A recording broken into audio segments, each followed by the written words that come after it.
Ada yang punya dana darurat tapi nggak punya tabungan, uang dingin, dan juga belum mulai investasi. Tapi sebaliknya ya, ada juga yang sudah berinvestasi tapi sebetulnya dia nggak punya dana darurat, nggak punya tabungan, dan nggak pakai uang dingin. Lantas apa sih bedanya dana darurat, tabungan, uang dingin, dan investasi? Simak video ini sampai selesai.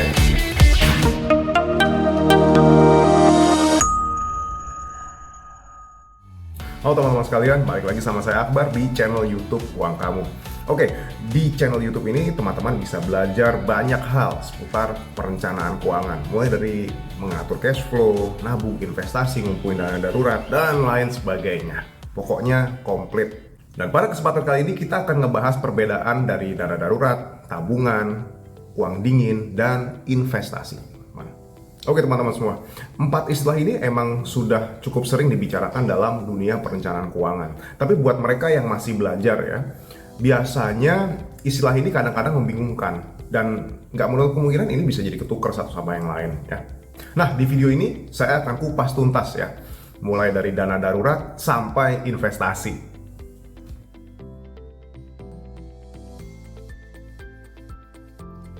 Oke, pertama kita akan bahas dulu seputar dana darurat. Hidup ini memang penuh dengan risiko dan ketidakpastian. Kita bisa aja mengalami musibah seperti gadget rusak atau hilang, sementara kita butuh gadget buat kerja. Atau apalagi, ban kendaraan, aki kendaraan harus diganti karena masa pakai yang habis atau sudah rusak. Atau mungkin peristiwa lain seperti kita kehilangan penghasilan karena kita di PHK ya, kalau kita adalah karyawan, atau kita kehilangan, kita nggak bisa jualan ya. Itu biasanya dialami oleh para pemilik usaha. Disitulah pentingnya memiliki dana darurat. Jadi kalau bisa kita artikan ya, dana darurat adalah tabungan yang memang kita persiapkan untuk menghadapi ketidakpastian atau hal-hal yang sifatnya mendesak. Nah, jumlah dana darurat ini setiap orang beda-beda ya. Dan itu semua bergantung sama berapa banyak tanggungan dia. Dan yang kedua adalah berapa besar risiko dari profesi mereka. Contohnya seperti ini. Orang yang single dan yang sudah berkeluarga, jumlah dana daruratnya tentu berbeda. Orang yang sudah berkeluarga atau memiliki tanggungan disarankan untuk memiliki dana darurat minimal setara 6 kali pengeluaran bulanan. Sementara yang single, 3 kali pengeluaran bulanan juga cukup ya. Apalagi kalau dia nggak punya tanggungan sama sekali.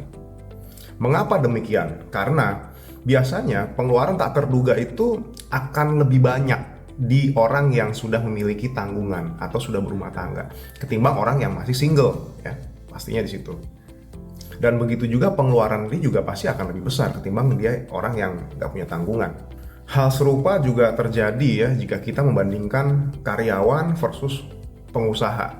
Mana yang lebih besar dana daruratnya? Tentu saja pengusaha. Kenapa? Karena kalau kita lihat risiko profesi dari pengusaha itu lebih besar ketimbang karyawan. Oke, penghasilan dia mungkin juga bisa jadi lebih besar ya ketimbang karyawan. Cuman sifatnya kan tidak menentu. Bulan ini mungkin dapat besar, bulan depan dapat lebih kecil, dan bulan depannya lagi bisa jadi nggak ada pemasukan sama sekali. Sementara kalau kita lihat karyawan, berapapun jumlahnya, ya, dia akan tetap gajian sesuai dengan tanggalnya. Oke, selanjutnya apa yang bakal kita alami kalau kita nggak punya dana darurat? Ketika musibah itu datang, ya, dan kita nggak punya dana darurat, maka besar kemungkinan kita bakal berutang. Nah, berutang ini yang harus kita hindari ya teman-teman ya. Karena mau gimana juga, utang akan menciptakan pengeluaran pasif yang nantinya akan jadi beban keuangan kita. Oke, selanjutnya kita akan bahas seputar tabungan. Apa sih yang namanya tabungan itu? Sejatinya menabung adalah kegiatan mengumpulkan uang ya, dan yang nantinya uang itu akan kita manfaatkan untuk keperluan kita. Biasanya sih buat jangka pendek nih. Nah sekarang apa sih kebutuhan jangka pendek itu? Gimana kita bisa membedakan mana yang jangka pendek dan mana yang jangka panjang? Paling gampang gini, ketika durasinya di bawah 1 tahun ya, atau maksimal di bawah 3 tahun deh. Nah itu masih bisa dikatakan sebagai jangka pendek. Jadi misalnya ada orang yang bilang bahwasanya saya punya tabungan 200 juta buat nikah. Itu tandanya dia bakal nikah dalam waktu yang dekat ya. Bisa jadi di tahun ini atau beberapa tahun ke depan, tapi pastinya di bawah 3 tahun. Sedangkan kalau orang bilang bahwasanya saya punya tabungan untuk pensiun, sementara dia masih usia kepala 2 dan pensiunnya masih di usia kepala 5. Sebetulnya itu kurang tepat untuk disebut tabungan. Itu masuknya ke investasi. Tabungan ini seringkali kita sebut dengan istilah sinking fund. Nah, tujuan kita punya tabungan adalah agar dana darurat kita jumlahnya itu tetap terjaga. Sebelumnya saya udah bilang ya bahwa tujuan kita punya dana darurat adalah agar kita bisa menghadapi hal-hal yang sifatnya tidak pasti ya, atau yang sifatnya mendesak. Lantas apa kabar kalau kita sendiri nggak punya tabungan di sini? Jadi kita punya dana darurat, tapi kita nggak punya tabungan. Besar kemungkinan dana darurat itu yang akan kita gunakan untuk tujuan jangka pendek kita. Mau nikah, tapi nggak punya tabungan buat nikah atau belum mempersiapkan tabungannya. Dana daruratnya lah yang kepake buat menggelar acara akad, resepsi bahkan. Mau bayar pajak kendaraan atau bayar pajak rumah, tapi kita nggak mengalokasikan tabungan untuk bayar pajak itu jauh-jauh hari. Ya udah, dana daruratnya yang bisa jadi yang kepakai di situ. Sekarang coba bayangin deh, gimana kalau dana darurat kita terkuras atau terpakai terus untuk kebutuhan-kebutuhan jangka pendek dan tiba-tiba aja nih kita kehilangan pekerjaan. Ngeri nggak? Selanjutnya adalah uang dingin. Apa sih yang dimaksud dengan uang dingin? Sederhananya gini ya, uang dingin adalah uang yang memang tidak kita alokasikan buat kebutuhan jangka pendek ya. Jadi ini ibaratnya uang nganggur yang kalau kita diemin aja bakal dimakan rayap atau tergerus sama inflasi ya. Jadi uang dingin ini adalah uang yang sebetulnya kita bisa gunakan untuk trading atau investasi lamsam ya, atau investasi dalam jumlah besar, bisa juga seperti itu. Nah, sekarang mari saya jelaskan hal seputar investasi lamsam. Pembahasan investasi mungkin nanti akan saya jelaskan lebih detail, tapi di sini saya harus bahas seputar investasi lamsam. Teman-teman pasti familiar dong ya sama instrumen keuangan yang bisa menghasilkan pendapatan tetap. Sebut saya seperti deposito atau surat utang di sini ya. Nah, dua instrumen ini cara investasinya adalah dengan cara lamsam atau sekali bayar. Semakin besar modal yang kita gunakan, semakin besar juga bunga atau imbal hasil yang kita terima.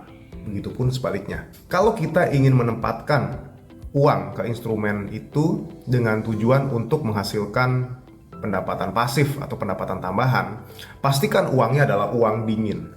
Kenapa harus uang dingin?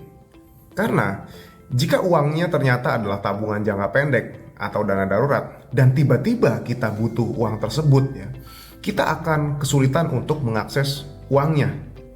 Saat video ini dibuat, beberapa produk deposito terutama yang ada di bank digital ya, nggak memperbolehkan nasabahnya untuk menarik uang sebelum jatuh tempo. Sementara itu, surat utang memang bisa diperjualbelikan ya. Kalau kita butuh duit, ya kita bisa jual aja surat utangnya. Tapi ketika kita menjualnya, akan ada potensi capital loss atau rugi yang bisa kita alami. Jadi jelas ya teman-teman ya, ketika kita punya uang ya, let's say dalam jumlah besar dan uang itu kita nggak akan gunakan untuk beli aset, bayar uang pendidikan anak, buat nikah, dan lain sebagainya, maka itu bisa dikatakan sebagai uang dingin. Ya. Silakan kalau teman-teman mau investasi atau mau trading dengan menggunakan uang tersebut.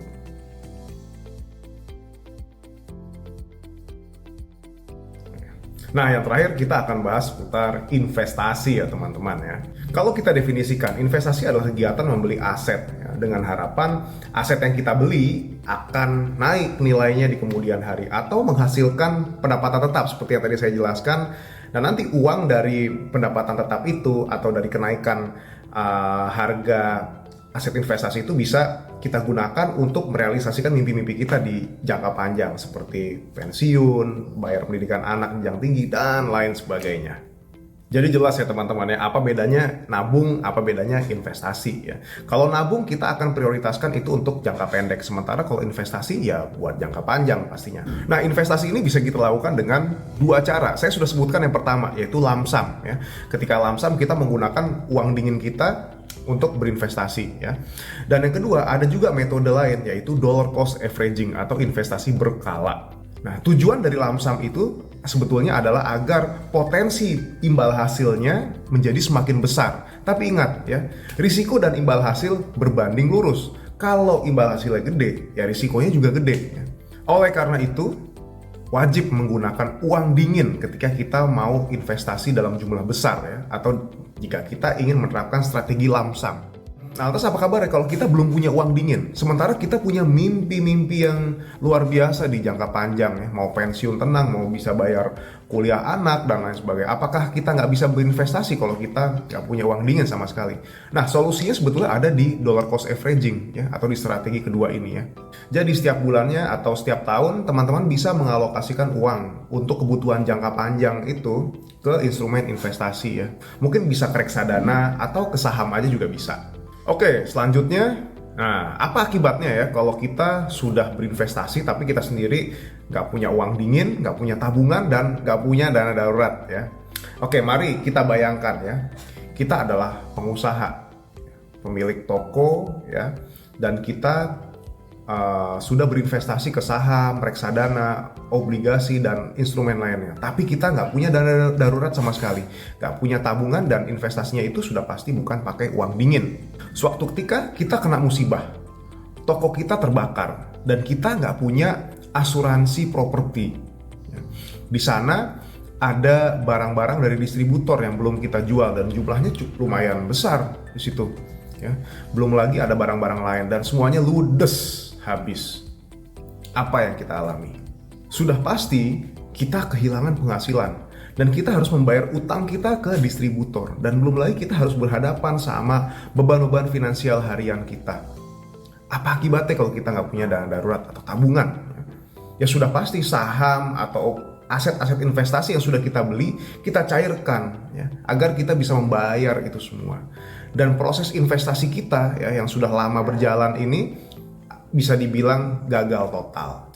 Jadi itulah perbedaan antara dana darurat, tabungan, uang dingin, dan investasi. Semoga bisa bermanfaat buat kamu ke depannya.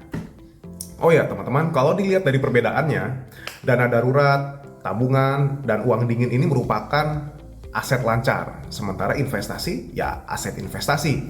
Apa sih bedanya aset lancar dan investasi? Nanti kita akan bahas di video selanjutnya ya. Pokoknya stay tune aja di channel YouTube-nya Uang Kamu.